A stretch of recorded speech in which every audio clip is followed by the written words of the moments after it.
The lightning split the sky so close that Felicity Zimmerman could smell the burnt air, and she pressed herself deeper into the rocky overhang, her sodden dress clinging to her skin like a second layer of ice as the Wyoming storm raged with a fury she had never witnessed in all her 22 years. Rain fell in sheets so thick she could barely see 3 feet beyond her shelter, transforming the landscape into a gray blur of water and wind. She had been riding toward Rawlins when the storm caught her, and her horse had spooked so badly that she'd been thrown, watching helplessly as the mare disappeared into the tempest. Now she sat shivering, arms wrapped around herself, trying to convince her body that she wasn't going to die out here in the wilderness.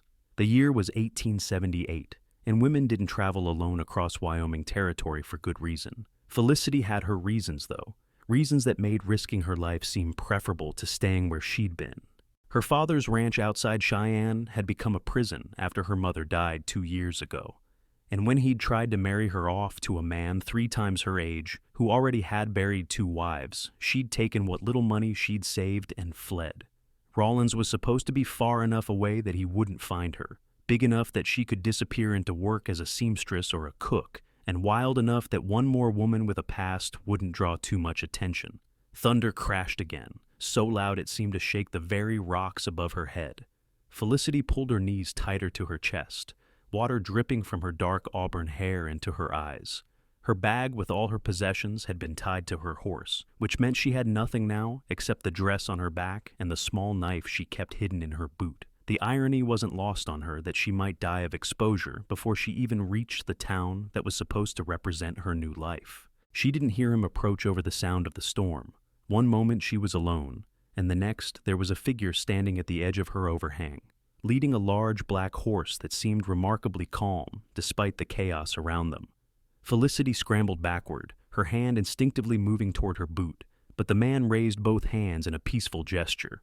"Easy now," he said, his voice deep and somehow carrying clearly despite the storm's roar.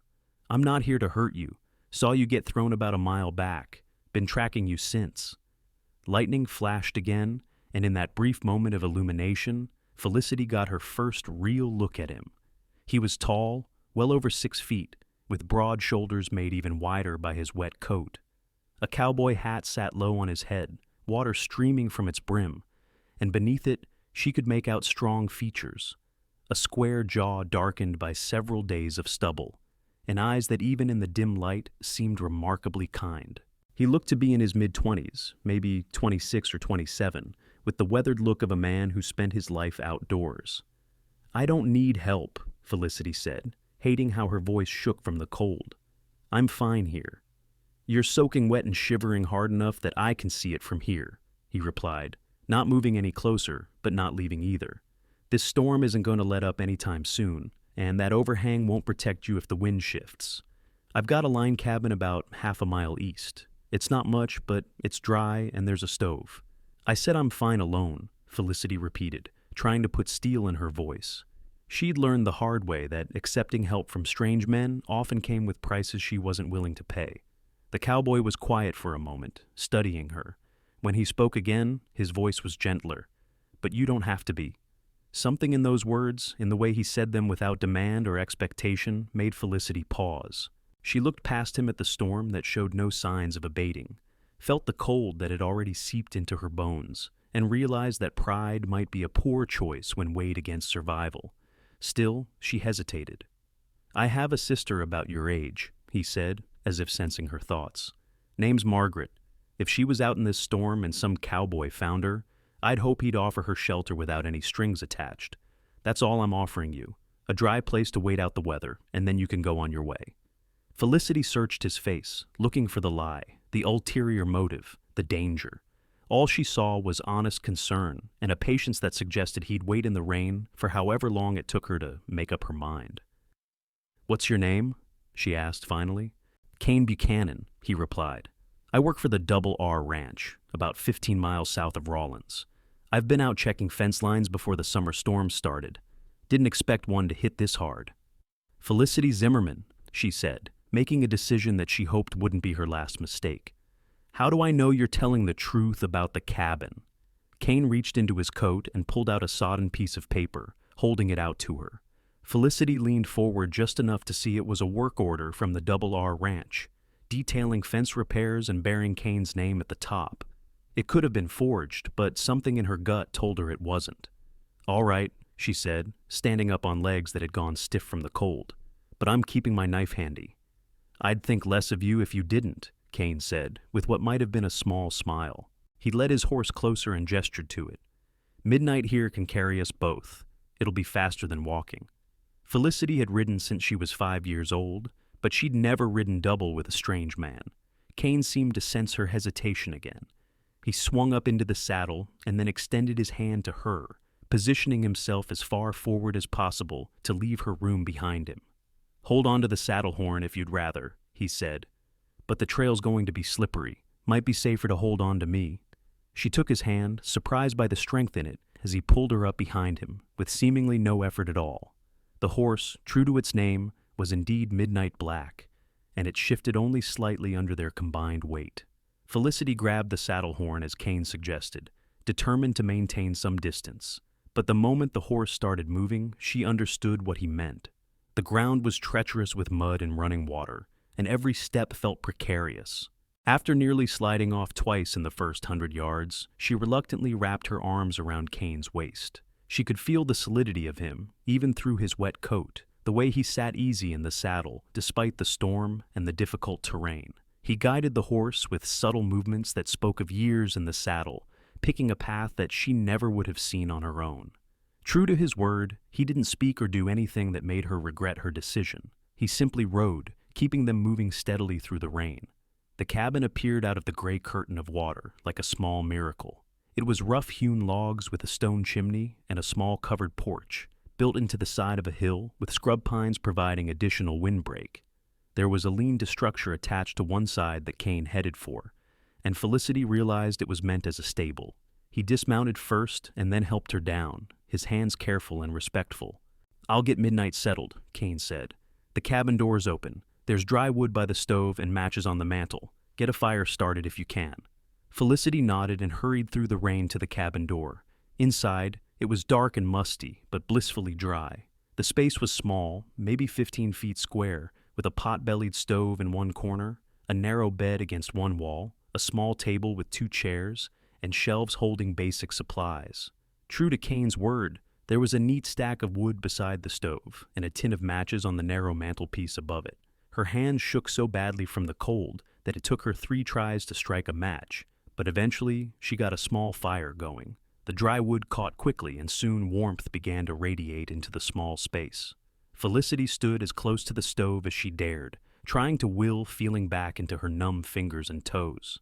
Kane came in a few minutes later, removing his dripping hat and hanging it on a peg by the door. His dark hair was plastered to his head, and water ran in rivulets down his face. He shrugged out of his coat and hung it beside the hat, then moved to a trunk at the foot of the bed. "I keep some spare clothes here for emergencies," he said, pulling out a folded stack of fabric. "These will be way too big for you, but they're dry. There's a blanket you can wrap up in while your dress dries." He held them out to her, not moving from where he stood. "I'll step outside while you change." "You'll freeze," Felicity protested, even as she desperately wanted to get out of her wet clothes. "I'll stand under the porch overhang," Kane said. "Just knock on the door when you're decent." He left before she could argue further, closing the door firmly behind him. Felicity stared at the clothes in her hands for a moment, then quickly stripped off her soaked dress, chemise, and undergarments. The spare clothes consisted of a heavy flannel shirt and a pair of work trousers that were indeed far too large. She had to roll the cuffs on both several times, and even then the shirt hung to her knees. She wrapped the blanket around her shoulders for additional warmth and modesty, then spread her wet clothes near the stove to dry. Only then did she knock on the door. Kane came back in, carefully not looking directly at her. He was shivering now, his own wet clothes clinging to his frame, and Felicity felt a pang of guilt. "Your turn," she said. "I'll look away." "Appreciate it," Kane said, and she heard the rustle of fabric as he changed. "You can turn around now." He'd changed into dry trousers and was pulling on a clean shirt, though he'd left it unbuttoned. Felicity found herself staring at his chest for a moment before quickly averting her eyes. She heard him chuckle softly, but he didn't comment on it. There's coffee in the tin on the shelf, Kane said, buttoning his shirt. And some jerky and hardtack if you're hungry. Not much, but it's something. I can make the coffee, Felicity offered, grateful for something to do with her hands. They moved around each other carefully in the small space, establishing an unspoken boundary of respectful distance. Felicity found the coffee in a battered pot, filling it with water from a covered bucket near the door. Kane added more wood to the stove and pulled the two chairs closer to it, positioning them so they could both benefit from the warmth without sitting too close together. The storm continued to rage outside, rattling the shutters and howling down the chimney. Inside, the cabin grew gradually warmer, and the smell of brewing coffee filled the air. Felicity poured them each a cup in the tin mugs she found, and they sat in silence for a while, simply warming their hands and listening to the storm. "So you were heading to Rawlins," Kane said eventually, his tone conversational rather than prying. "Yes," Felicity replied, not offering more. "Looking for work?" She glanced at him, trying to gauge his intent. His expression was open, genuinely curious without being invasive. "Yes," she said again. "I can sew. I was hoping to find work as a seamstress, or as help in a boarding house." Kane nodded. "Rawlins is growing fast. Railroads brought a lot of people through. There's probably work to be found." He paused. "You got family there?" "No," Felicity said shortly, then softened her tone. "I'm on my own." She saw understanding flash in his eyes, along with something that might have been sympathy. "Running from something or toward something?" he asked gently. "Does it matter?" "No," Kane said simply. "Either way, it's your business." They fell silent again. Outside, the storm seemed to be intensifying, if that was possible. Thunder cracked so loudly that Felicity jumped, and Kane glanced toward the door with a slight frown. "This is going to blow through for hours yet," he said. "Might even go on through the night. I've seen storms like this before up here. They come off the mountains and just settle in." "I'm sorry to be keeping you from wherever you need to be," Felicity said. Kane shook his head. "Nowhere I need to be that can't wait. And I certainly wasn't going to leave you out there to freeze." He took a sip of his coffee, studying her over the rim of the cup. "Can I ask you something?" Felicity tensed. "I suppose. When you said you were fine alone back there, did you really believe that?" She bristled. "I've been taking care of myself for a while now." "That's not what I asked," Kane said quietly. "I'm sure you can take care of yourself. But there's a difference between being capable on your own and being fine alone. One's about skill. The other's about whether you want to be." Felicity stared at him, caught off guard by the insight. "What makes you think I don't want to be alone?" "The look in your eyes when I found you," Kane said. "Like you were torn between relief and fear. Relief that someone had found you, fear of what accepting help might cost you. That tells me you've learned to be alone because you had to, not because you wanted to." She wanted to be angry at his presumption, but found she couldn't be. He'd seen too clearly, understood too much. "And what about you?" she asked, deflecting. "You out here alone. Is that because you have to be or because you want to be?" Kane smiled, a real smile that transformed his serious features. "Fair question. Honest answer? A bit of both. I like the quiet of range work, the solitude, but I've got family back at the ranch, friends in town. I choose to be alone sometimes, but I don't have to be. There's a difference." "Must be nice," Felicity said, and immediately wished she could take the words back for how much they revealed. But Kane didn't press. He simply nodded and said, "It is. Everyone should have people they can count on." They talked for hours as the storm raged on, carefully at first, then with growing ease. Kane told her about the Double R Ranch, about the rancher who owned it, Richard Rawlings, and his wife, who was known for her kindness to her employees. He talked about his sister Margaret, who was teaching at the school in Rawlins, and his younger brother, who was studying to be a doctor back east. He spoke with affection about his family, and Felicity found herself envying the warmth in his voice. For her part, she shared carefully edited pieces of her own story. She talked about her mother, who had taught her to sew and ride. She mentioned growing up on a ranch, though she didn't specify where or offer her father's name. She admitted this was her first time traveling alone, her first time truly on her own, and she could hear the nervousness in her own voice as she said it. "You're braver than you think," Kane said when she confessed her fears about making a new start in Rawlins. "Takes courage to leave what you know, even when what you know isn't good for you. Or foolishness, Felicity countered. Sometimes courage and foolishness look a lot alike, Kane admitted. The difference is usually in how things turn out. As evening approached, the light outside dimmed to a dark gray, and Kane lit the oil lamp that sat on the table. The storm showed no signs of stopping. If anything, it seemed to have settled in for the long haul, with steady rain and periodic crashes of thunder. "I'm going to check on midnight," Kane said, standing and reaching for his still damp coat. "Make sure he's got feed and water." He was back within minutes, soaked again, despite the short distance to the lean-to. Felicity had found the jerky and hardtack he'd mentioned, along with some dried beans and a tin of peaches. It wasn't much, but she'd laid it out on the table like a proper meal. "I'm not much of a cook without proper supplies," she said, almost apologetically. "This is a feast compared to most nights on the range," Kane assured her, hanging his coat back up. "Thank you." They ate sitting at the small table, and Felicity was suddenly very aware of how intimate the situation was. Alone with a strange man in a one-room cabin, wearing his clothes, with night falling and nowhere else to go. It should have terrified her. Instead, she felt oddly safe. Kane had been nothing but respectful, nothing but kind, and his earlier words kept echoing in her mind. "But you don't have to be alone." After they ate, Kane pulled the blankets off the bed and handed them to Felicity. "You take the bed," he said, already settling himself on the floor near the stove, with his coat rolled up as a pillow. "I've slept in worse places." "That's not fair," Felicity protested. "This is your cabin, your bed." "And you're my guest," Kane said firmly. "Besides, I'm used to bedding down rough. You need proper rest if you're going to make it to Rawlins tomorrow." Felicity wanted to argue more, but exhaustion was pulling at her, and the bed, narrow as it was, looked impossibly inviting. She wrapped herself in the blankets and lay down, facing the wall to give Kane what privacy she could. "Kane," she said softly into the darkness. "Yeah?" "Thank you for finding me, for bringing me here, for being decent about it all." There was a pause, and then his voice came again, warm and sincere. "You're welcome, Felicity. Sleep well." She did sleep, more deeply than she expected, lulled by the sound of the rain and the crackle of the fire. When she woke in the deep of the night, disoriented for a moment, she heard Kane's steady breathing from the floor and felt that strange sense of safety again.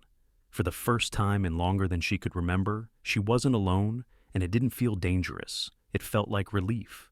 Morning came gray and drizzly, the storm having finally blown itself out into a persistent mist. Felicity woke to find Kane already up, stoking the fire and making fresh coffee. Her dress had dried overnight, and she changed back into it behind the blanket Kane held up politely, preserving what modesty they could in the small space.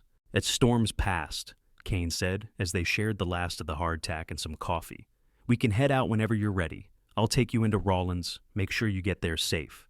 "You don't have to do that," Felicity said, though part of her desperately wanted him to.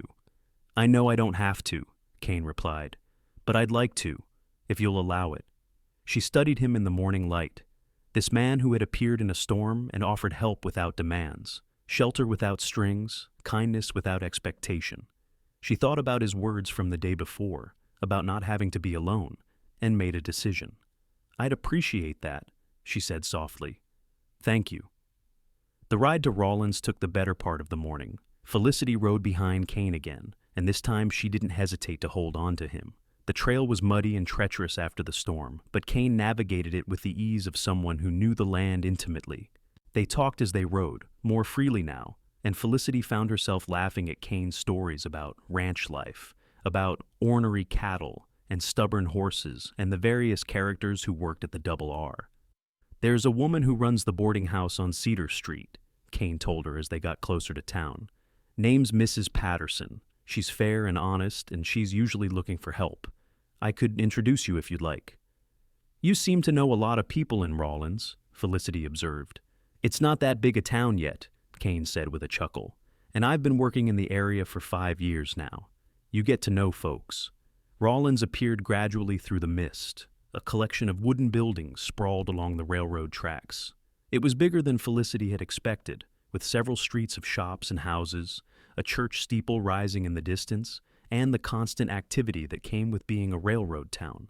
People moved through the muddy streets on various errands. Freight wagons rumbled past, and somewhere a train whistle blew.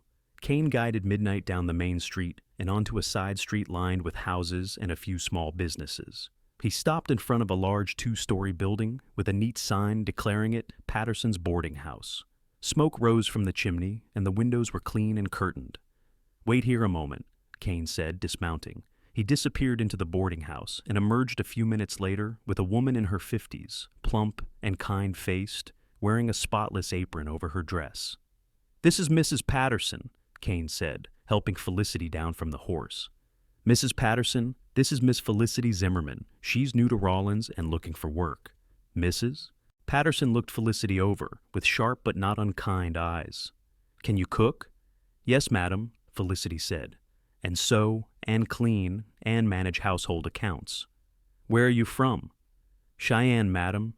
My mother passed 2 years ago, and I decided to make a fresh start." It was a version of the truth, and Mrs. Patterson seemed to accept it. "I need help with the cooking and cleaning," she said bluntly. "I've got 12 rooms, usually at least 8 or 9 occupied. It's hard work, long hours, but I pay fair and provide room and board. Small room in the attic, but it's clean and warm." "I'm not afraid of hard work," Felicity said. "Can you start today?" Felicity glanced at Kane, who gave her an encouraging nod. "Yes, madam, I can." "Then come inside, and I'll show you around," Mrs. Patterson said. She looked at Kane. "Thank you for bringing her by, Mr. Buchanan. Always appreciate your recommendations." Kane tipped his hat. "My pleasure, madam." Felicity started to follow Mrs. Patterson inside, then turned back. "Kane, wait, I need to thank you properly." He smiled that transforming smile again. "You just did." "No, I mean it. You saved my life yesterday. You didn't have to, but you did, and you were nothing but kind and respectful about it. I won't forget that." Kane's expression softened. "I'm glad I found you, Felicity. I hope Rawlins treats you well." He paused, seeming to consider his next words carefully. "The Double R is about 3 hours south of here. If you ever need anything or if things don't work out here, you can get word to me. I come into town most Saturdays for supplies." "Are you coming this Saturday?" Felicity asked before she could stop herself. "I was planning on it," Kane said, and his eyes held something warm and hopeful. "Probably around midday." "Maybe I'll see you then," Felicity said softly. "I'd like that," Kane replied. They stood looking at each other for a long moment, neither quite ready to say goodbye, despite having known each other less than a day. Finally, Mrs. Patterson called from the doorway, and Felicity had to go. She watched from the window as Kane mounted up and rode away, something in her chest feeling both lighter and heavier at the same time. The days that followed were busy ones. Mrs. Patterson ran a tight ship, but she was fair, and Felicity threw herself into the work with determination. She cooked breakfast for the boarders every morning, cleaned rooms, did laundry, helped with dinner preparations. The work was hard, but it was honest, and she had her own room, small though it was, and enough to eat. It was more than she'd had in a long time. The other boarders were a mixed group. There was a railroad surveyor, an elderly couple who'd come west for the wife's health, a young clerk who worked at the general store, a gambler who kept odd hours, and various temporary residents who came and went. Most of them were polite, a few were friendly, and none of them bothered her beyond normal boarding house interactions. Mrs. Patterson made it clear that she ran a respectable establishment, and anyone who caused trouble wouldn't be staying long. But for all that, Felicity tried to focus on her new life. She found her thoughts drifting back to Kane Buchanan with unsettling frequency. She'd think of his kind eyes, his patient manner, the way he'd offered help without demands. She'd remember his words about not having to be alone, and feel a longing for something she couldn't quite name. Saturday came, and Felicity found excuses to be near the front windows more than usual. Around noon, she saw Kane ride down the street on Midnight, and her heart did an odd little jump in her chest. She forced herself to focus on kneading bread dough, trying not to watch the street, but it was useless. When the knock came at the kitchen door an hour later, she knew somehow it would be him. Mrs. Patterson was upstairs changing linens, so Felicity wiped her flour-covered hands on her apron and answered it herself.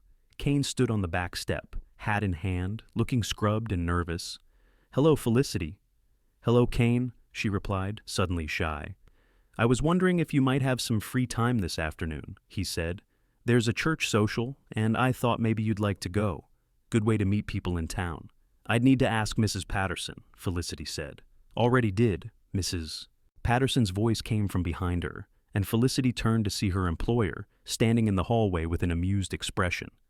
Ran into her at the mercantile earlier. I told her you could have the afternoon off, seeing as you've been working yourself to the bone all week. Felicity felt her cheeks warm. Thank you, Mrs. Patterson. Go change into something suitable, Mrs. Patterson said with a shooing motion, and be back by 7 to help with supper. Felicity changed quickly into her best dress, a blue calico that had survived the storm because it had been packed separately. She pinned up her auburn hair properly and came downstairs to find Kane waiting patiently in the hallway, chatting amiably with Mrs. Patterson about ranch business.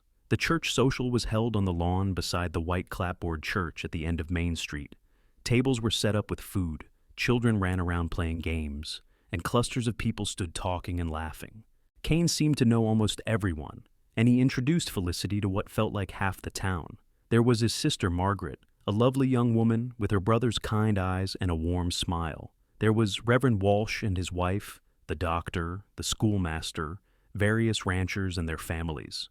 Everyone was friendly, welcoming even, and Felicity began to relax for the first time since arriving in Rawlins. She and Kane filled plates with food and found a spot under a large cottonwood tree to sit and eat. They talked easily, continuing the conversation that had started in the line cabin, and Felicity realized with a start that she felt happy. Genuinely, simply happy. Thank you for inviting me, she said as the afternoon wore on. This was wonderful. I'm glad you came, Kane replied. I was worried you might say no. Why would I say no? Kane looked down at his hands. Because we barely know each other. Because you might not want anything to do with some cowboy who happened to find you in a storm. You're not just some cowboy, Felicity said quietly. You're the man who showed me kindness when I needed it most, who made me feel safe when I had every reason to be afraid. That's not nothing, Kane. He looked up at her, and the expression in his eyes made her breath catch. Can I see you again? He asked. Properly, I mean, not just running into each other in town. I'd like that very much, Felicity said. They saw each other every Saturday after that, and some Wednesdays too when Kane could get away from ranch work. They'd walk around town or sit by the river that ran west of Rawlins, or attend whatever social events were happening. They talked about everything and nothing, sharing their pasts gradually, learning each other's hopes and fears and dreams. Felicity told him more about her mother, about growing up on her father's ranch, about how she'd felt trapped and desperate before fleeing. She still didn't tell him her father's name or exactly where the ranch was, some part of her still afraid he might come looking for her. Kane seemed to understand her reticence and didn't push. Kane told her about growing up on a small homestead in Kansas, about how his father had died when he was 15, and he'd had to become the man of the family overnight. He'd worked various ranch jobs to keep his siblings fed and educated, eventually ending up at the Double R. He spoke of his dreams of someday having his own land, his own small ranch, where he could raise horses and build something lasting. Nothing big, he said one afternoon as they sat by the river, watching the water flow past. Just enough land for a decent herd, a good house, maybe some hands to help with the work, a place to put down roots. That sounds lovely, Felicity said wistfully. What about you? Kane asked. What do you dream about? Felicity was quiet for a moment, thinking. A home, she said finally. Not just a house, but a real home. A place where I belong, where I'm wanted. People who care about me, and who I care about in return. Security, I suppose. Stability. The feeling of being safe.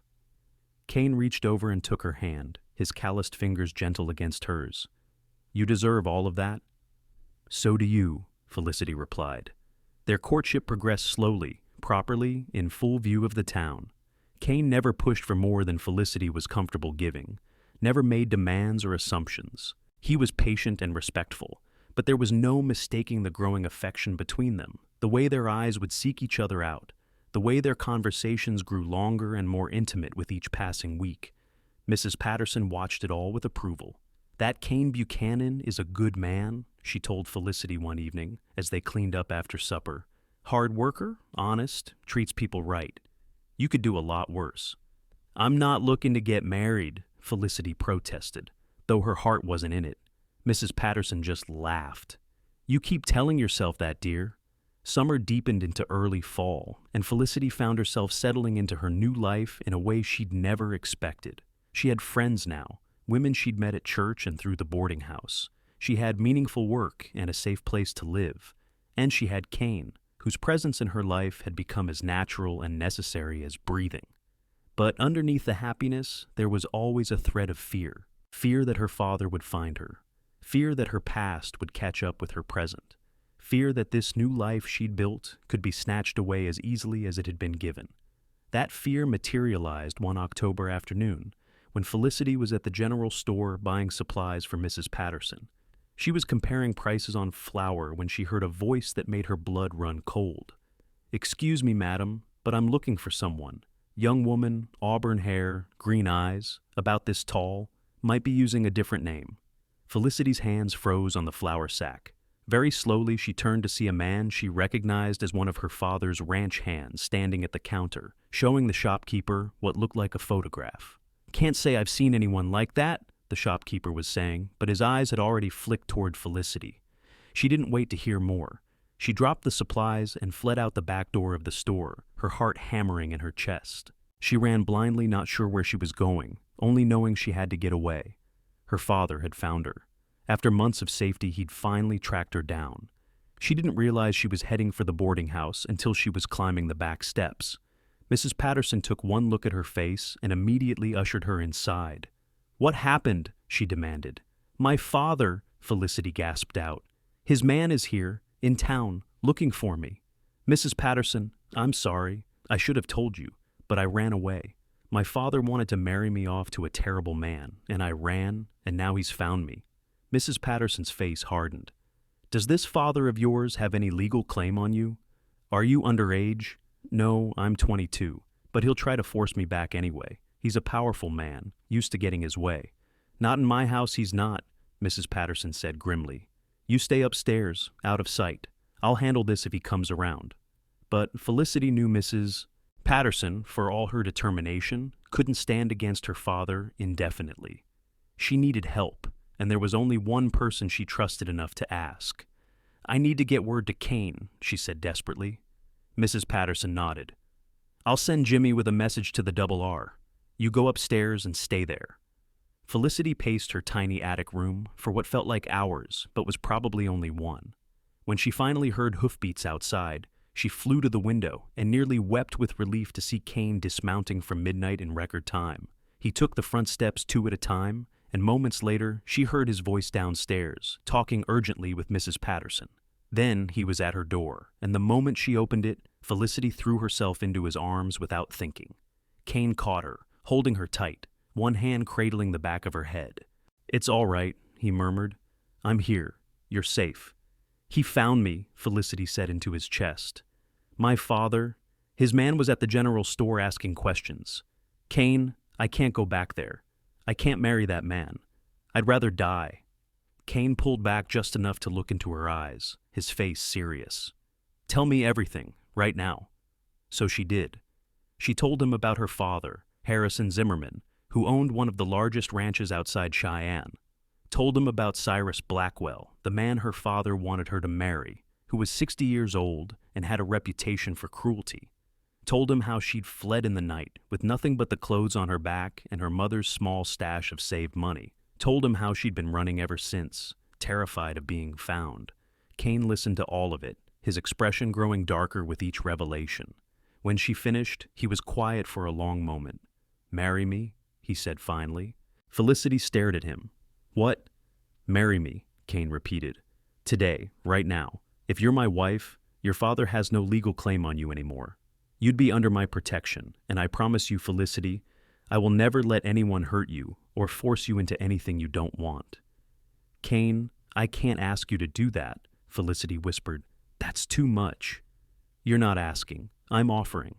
Kane took both her hands in his. "Felicity, I was falling in love with you anyway. I was planning to court you proper for another few months and then ask you to marry me around Christmas. The only thing that's changed is the timing. I want to marry you. I want to spend my life with you. Let me help you. Let me keep you safe." Tears spilled down Felicity's cheeks. "You're falling in love with me?" "Have been since I found you in that storm," Kane said with a small smile.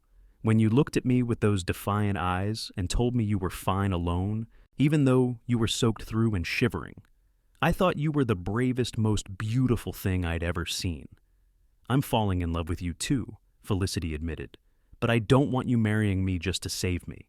"Then it's fortunate that I'm marrying you because I love you and want to spend my life with you," Kane said.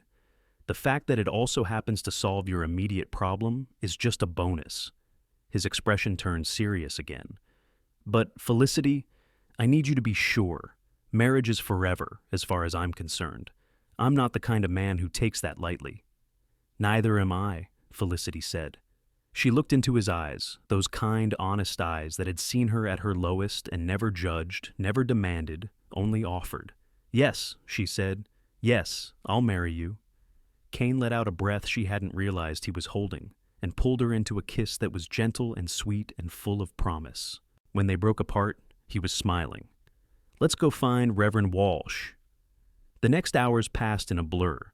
Kane and Felicity went to the church and found Reverend Walsh preparing for Sunday services. When they explained the situation, he agreed immediately to perform the ceremony.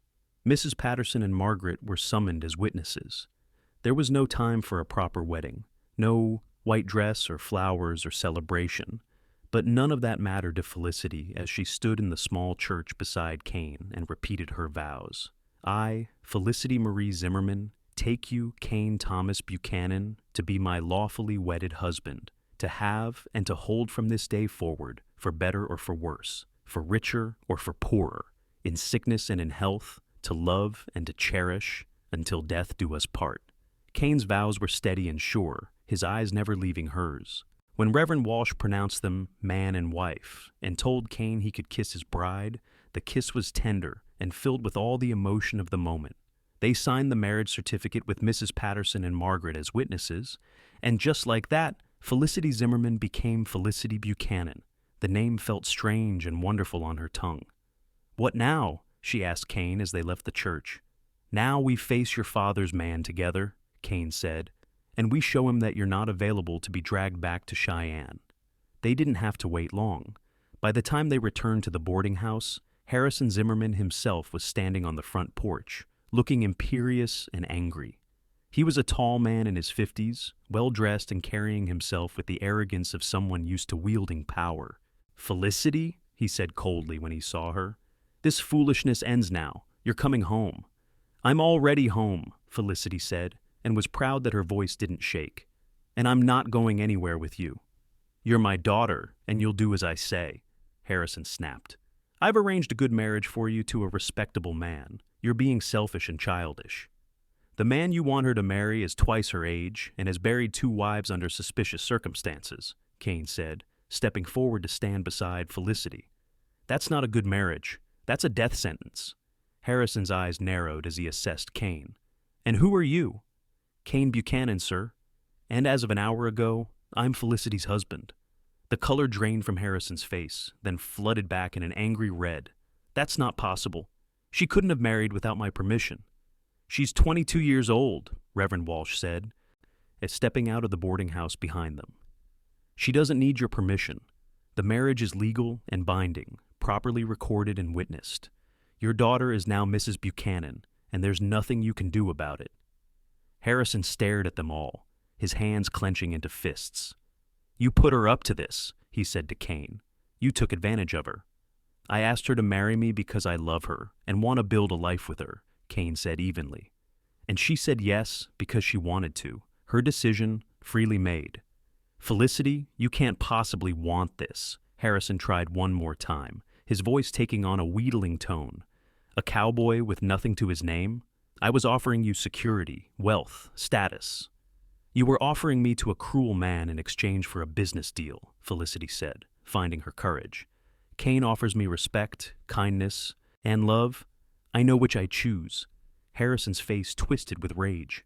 "Then you're no daughter of mine. Don't come crawling back when this all falls apart and you're left with nothing." "I won't," Felicity said quietly. "Goodbye, Father." Harrison turned on his heel and stalked away, climbing into a waiting carriage. They all watched as it rolled away down the muddy street, taking with it the last physical connection to Felicity's old life. When the carriage was out of sight, Felicity's knees started to buckle. Kane caught her, holding her up as reaction set in. "It's over," he murmured into her hair. "He's gone. You're safe now." "I'm married," Felicity said, halfway between laughter and tears. "I got married today." "You did," Kane agreed. "To me, no regrets?" She pulled back to look at him, this man who had saved her twice now, once from a storm and once from a fate worse than death. "Not a single one," she said, and meant it with her whole heart. Mrs. Patterson invited them to stay for supper, but Kane politely declined. "I should get my wife home," he said, and the pride and warmth in those words made Felicity's heart skip. "Home?" she asked. "Well, the ranch bunkhouse for tonight," Kane admitted with a slightly sheepish grin. "But Mr. Rawlings has a small cabin on the property that he's been meaning to fix up. I'm betting he'll let us have it if I ask, and I've been saving my wages for years now. We'll have our own place soon enough." They rode back to the Double R Ranch together on midnight, Felicity sitting in front of Kane this time, cradled securely in his arms. The sun was setting, painting the Wyoming sky in shades of gold and pink and orange, and the air had that crisp quality that came with October evenings. The Double R Ranch was bigger than Felicity had imagined, with a sprawling ranch house, a large barn, several outbuildings, and a bunkhouse where the ranch hands lived. Kane helped her down from the horse and led her to the ranch house to meet his employer. Richard Rawlings was a man in his 60s, weathered and stern-looking, but with kind eyes. His wife Mary was plump and motherly, with gray hair and a warm smile. They listened to Kane's explanation of the situation with increasing surprise. "You got married today?" Mary repeated. "Yes, madam," Kane said. "I know it's sudden, but I love Felicity, and she was in trouble. I couldn't stand by and do nothing." Richard studied them both for a long moment, then nodded slowly. "That cabin on the eastern pasture, the one we've been using for storage, you get it cleaned up and livable, and it's yours. I'll even provide the materials for repairs. Consider it a wedding present." "Thank you, sir," Kane said, relief evident in his voice. "I'll work extra hours to make up for it." "You'll do no such thing," Richard said. "You're one of my best hands, Kane. You've earned this." He turned to Felicity. "Welcome to the Double R, Mrs. Buchanan. I hope you'll be happy here." "Thank you, Mr. Rawlings," Felicity said softly. Mary insisted they stay for supper, and Felicity found herself welcomed warmly by the couple and the handful of ranch hands who worked for them. She met weathered old cowboys and fresh-faced young men, all of whom treated Kane with evident respect, and offered her congratulations on her marriage. That night, Kane showed her to the small private room he had in the bunkhouse, one of the few perks of being a senior hand. It was tiny, barely big enough for a narrow bed and a trunk, but it was private and clean. "I can sleep on the floor," Kane said immediately. "I don't want you to feel uncomfortable." Felicity looked at this man who had married her to save her, who had defended her against her father, who was now offering to sleep on the floor rather than make her uncomfortable. She thought about how she'd been falling in love with him for months, how his kindness and patience had slowly healed wounds she hadn't even known she was carrying. "You're my husband," she said softly. "We're married. I don't want you to sleep on the floor." "Felicity, I know this wasn't how you imagined your wedding night," Kane said carefully. "I don't want you to feel obligated to anything. We can take this as slow as you need." She crossed the small space between them and took his hands. "Kane, I married you because I love you. Yes, I was scared. Yes, I was running from my father. But I wouldn't have said yes if I didn't want to be your wife. All of your wife." Kane searched her face, then pulled her gently into his arms. "I love you so much," he whispered. "I promise I'll spend every day trying to make you happy." "You already make me happy," Felicity replied. "You have since the moment you found me in that storm." Their wedding night was tender and sweet, filled with gentle exploration and whispered words of love. Kane was patient and careful, making sure Felicity felt safe and cherished every moment. When they finally lay tangled together afterward, Felicity felt something she'd never experienced before, a deep sense of belonging, of rightness, of home. The weeks that followed were busy ones. Kane worked his regular ranch duties while spending every spare moment fixing up the cabin. Felicity helped when she could, but she also spent time with Mary Rawlings, who was teaching her about ranch life and becoming the mother figure Felicity had lost years ago. The cabin slowly transformed from a neglected storage shed into a real home. It was small, just 3 rooms, a main living area with a kitchen, a bedroom, and a tiny washroom. But the walls were solid, the roof didn't leak, and with some cleaning, repairs, and the furniture Kane built himself, it began to feel cozy. Margaret came out from town one weekend with curtains she'd sewn as a gift, and they hung them together while Kane and some of the other hands worked on repairing the front porch. Mrs. Patterson sent along some household goods, dishes and linens and cooking pots. Other people from town and from the ranch contributed this or that, until the cabin had everything a young couple starting out might need. They moved in on a cold November day, carrying their few possessions into their first real home. That night, they lay in their own bed in their own bedroom, listening to the wind howl outside, and Felicity felt a contentment so profound it brought tears to her eyes. "What are you thinking?" Kane asked, pulling her closer. "That I'm happy," Felicity said. "Really, truly happy. I didn't think I could ever feel this way." "You deserve to be happy," Kane said, kissing her forehead. "Every day for the rest of your life." Winter came hard that year, with heavy snows and bitter cold that lasted well into February. But the cabin was warm, and Felicity and Kane were warmer still, building their life together one day at a time. They fell into comfortable rhythms, Kane riding out each morning to work the ranch, and Felicity managing their home, cooking and cleaning and sewing. In the evenings, they'd sit by the fire and talk about their days, making plans for the future. Kane had told Mr. Rawlings about his dream of having his own land someday, and Richard had surprised him by offering to help. "You save up half the purchase price, and I'll loan you the rest at fair interest," he'd said.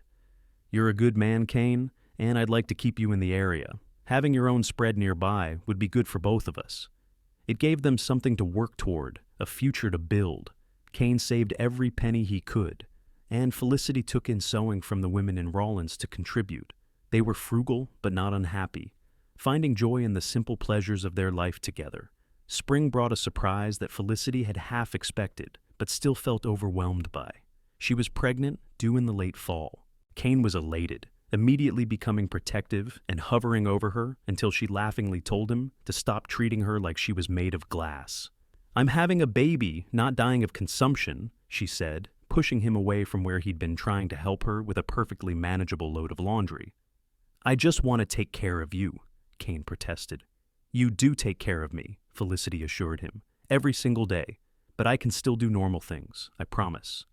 The pregnancy progressed normally, and Felicity bloomed with it. Mary Rawlings was thrilled, immediately taking on the role of doting grandmother-to-be. Margaret visited often, bringing baby clothes she was sewing. Even Mrs. Patterson made the trip out to the ranch to check on Felicity and offer advice. In October, on a crisp autumn day almost exactly a year after they'd married, Felicity gave birth to a healthy baby boy. The labor was long and difficult, with only Mary and the doctor from Rawlins to help. But when it was over and Felicity held her son for the first time, she thought she'd never seen anything more perfect. Kane had paced holes in the ground outside the cabin during the whole ordeal, and when Mary finally called him in to meet his son, he took one look at the tiny bundle in Felicity's arms and started crying. "He's beautiful," he said, his voice choked with emotion. "You're both beautiful." "What should we name him?" Felicity asked softly. They'd discussed names before, but now, looking at their actual son, they wanted to be sure. Kane carefully took the baby, cradling him with surprising confidence for a man who'd never held an infant before. "Thomas," he said finally, "after my father, Thomas Kane Buchanan." "Thomas," Felicity repeated, testing it out. "Tommy, I like it." Little Tommy was a good baby, healthy and content, and he transformed their lives in ways both exhausting and wonderful. Kane proved to be a devoted father, coming home each evening eager to hold his son. Felicity adjusted to motherhood with a fierce love that surprised her with its intensity. The seasons turned, winter came again, then spring, and Tommy grew from a tiny infant to a chubby, smiling baby who recognized his parents and laughed at his father's funny faces. Kane continued to save money, and by the time Tommy was walking, they had enough saved that Richard Rawlings made good on his promise of a loan. Together, they bought a parcel of land about 5 miles from the Double R, 200 acres of good grazing land with a creek running through it. It wasn't much compared to the big spreads, but it was theirs. Kane hired on with Richard part-time, while beginning to build up his own small herd of horses, his real passion. Felicity watched her husband's dreams slowly come true and felt her own happiness grow in proportion. They built a new house on their land, bigger than the cabin, with room to grow. It took 2 years of work, fitting it in around everything else, but when it was done, they had a real home. 2 stories, with a proper kitchen, a parlor, 3 bedrooms, and a porch that wrapped around 2 sides. It felt like a mansion to Felicity, who had grown up on a bigger ranch but had never felt the sense of ownership and pride she felt in this place they'd built together. More children came. A daughter they named Elizabeth, with her father's dark hair and her mother's green eyes. Then another son, James, who looked like a perfect blend of both his parents.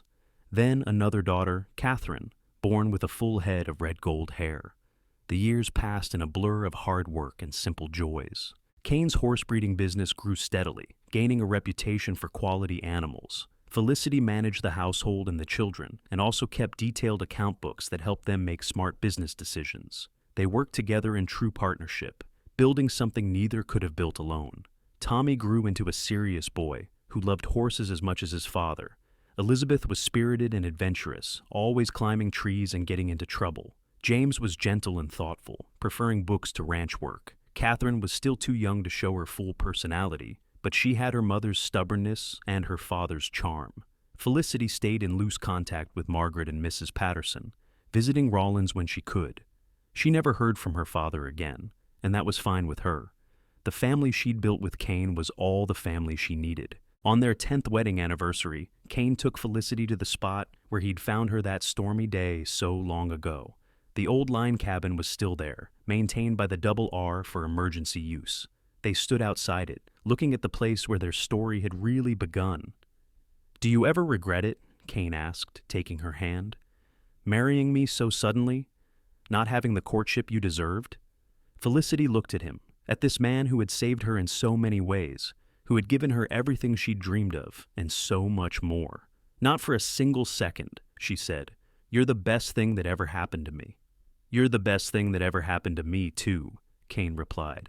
"When I found you hiding from that storm, I thought I was just helping someone in trouble. I had no idea I was finding my whole future." "I told you I was fine alone," Felicity remembered. "And I told you that you didn't have to be," Kane said with a smile. "Best thing I ever said." They kissed there, in front of the cabin where they'd first taken shelter together, and Felicity thought about how far they'd come. From 2 lonely people caught in a storm to a family of 6 with a thriving ranch, and a love that had only deepened with time. More years passed, the children grew. Tommy took over more and more of the horse breeding business, showing a natural talent for it that made Kane proud. Elizabeth shocked everyone by announcing she wanted to be a teacher like Aunt Margaret. James went back east to study engineering, writing long letters home about his studies. Catherine, it turned out, had a gift for healing, and she began studying with the town doctor, one of the first young women in the area to do so. Kane's hair turned gray at the temples, and lines appeared around his eyes, but to Felicity, he was as handsome as the day she'd met him. Her own auburn hair gained silver strands, and her figure filled out with the years, but Kane still looked at her like she was the most beautiful woman in the world. They had their struggles, of course. There were years when the weather was bad and money was tight. There was the winter Catherine got pneumonia and they thought they might lose her. There was the time rustlers tried to steal their horses and Kane was injured defending them. But through it all, they faced everything together, their partnership never wavering. On their 20th anniversary, all 4 children came home for a celebration. Tommy brought his new wife, a sweet girl from Rawlins named Sarah. Elizabeth came with her students' latest drawings. James came home from the east with a degree and plans to build bridges for the railroad. Catherine came straight from the doctor's office, tired but happy from delivering her first baby as his assistant. They had a grand party, with friends from town and neighboring ranches filling the house. Mary and Richard Rawlings were there, elderly now, but still sharp. Margaret came with her husband, a newspaperman she'd married 5 years prior. Mrs. Patterson made the trip, leaning on a cane but still insisting on bringing her famous apple pie. As the evening wound down and the guests departed, Kane and Felicity found themselves alone on the porch, watching the sunset paint the sky in brilliant colors. 20 years, Felicity said softly. Sometimes it feels like yesterday, and sometimes it feels like a whole lifetime. It is a lifetime, Kane said, pulling her close. The best lifetime I could have imagined. Do you remember what you said to me that day? Felicity asked. When you found me in the storm? I said a lot of things that day, Kane replied with a smile. You said I didn't have to be alone, Felicity said. And you were right. I didn't have to be. Neither of us did. No, Kane agreed. We just had to find each other first. They stood there together, watching the Wyoming sunset. Two people who had found each other in a storm and built a life that weathered every storm that followed. They had their family, their ranch, their love, and each other. They had everything they'd ever dreamed of, and so much more. The years continued to roll by. Grandchildren arrived, first Tommy and Sarah's twin boys, then Elizabeth's daughter, then Catherine's son. Kane taught the grandchildren to ride just as he'd taught his own children, patient and encouraging. Felicity taught them to sew and cook and told them stories about their family. When Kane and Felicity were in their 50s, they took a trip back to that line cabin one more time. It was a summer day, clear and bright, so different from that stormy afternoon decades ago. They stood hand in hand, looking at the place where everything had changed. I think about that day sometimes, Felicity said, about what would have happened if you hadn't found me, if I'd been too stubborn to accept your help, if I'd insisted on staying alone. But you didn't, Kane said. You were brave enough to trust me, to take a chance, and look at everything that came from it. Everything, Felicity echoed, thinking of their children and grandchildren, their ranch, the life they'd built. All because a cowboy found a woman hiding from a storm and told her she didn't have to be alone. All because that woman was brave enough to believe him, Kane countered. They kissed there, in the shadow of the old cabin, with the same love they had felt as young newlyweds. Age had softened their edges, but not their devotion. If anything, the years had only proven what they'd known from the start, that they belonged together. As they rode home that evening, back to the ranch they'd built and the family they had raised, Felicity thought about how sometimes the worst storms in life led you to exactly where you needed to be. She'd been running from her past when that storm caught her, terrified and alone. And she'd found Kane, found love, found home. The ranch continued to thrive. Tommy expanded the horse breeding operation with his father's guidance, earning awards at regional shows. James returned permanently to Wyoming and started a business building bridges and buildings throughout the territory. Elizabeth became head mistress of the Rawlins School. Catherine married the doctor she'd been assisting and opened the first medical practice in the county run by a woman. Kane and Felicity watched it all with pride and satisfaction, knowing they'd given their children the foundation to build their own dreams. They'd shown them what real partnership looked like, what enduring love meant, what could be built when two people worked together toward common goals. On their 30th anniversary, the entire family gathered again, 3 generations filling the house with noise and laughter. Kane stood up to make a toast, his hand steady as he raised his glass. 30 years ago, I was a cowboy working fence lines in a storm, he said. I found a woman hiding from the weather, soaked and shivering, and trying to convince me she was fine alone. I told her she didn't have to be alone, and she was brave enough to believe me. Felicity, you've made me the happiest man alive. Everything good in my life flows from that day when I found you. I love you more now than I did then, which I didn't think was possible. Here's to 30 more years. To 30 more years, everyone echoed, raising their glasses. Felicity wiped tears from her eyes and stood to respond. I was running scared when Kane found me, she said. I'd been hurt, and I was determined to protect myself by staying alone. But Kane showed me that being alone and being safe aren't the same thing. He showed me that real safety comes from being with someone you can trust, someone who respects you and loves you for exactly who you are. These 30 years have been the greatest gift of my life. I love you, Kane Buchanan. Thank you for refusing to let me hide alone in that storm. They kissed to applause and cheers from their family, and the celebration continued late into the night. But eventually, everyone went to their rooms or their own homes, and Kane and Felicity were alone together again, as they'd been for 30 years. No regrets? Kane asked, a callback to their wedding day.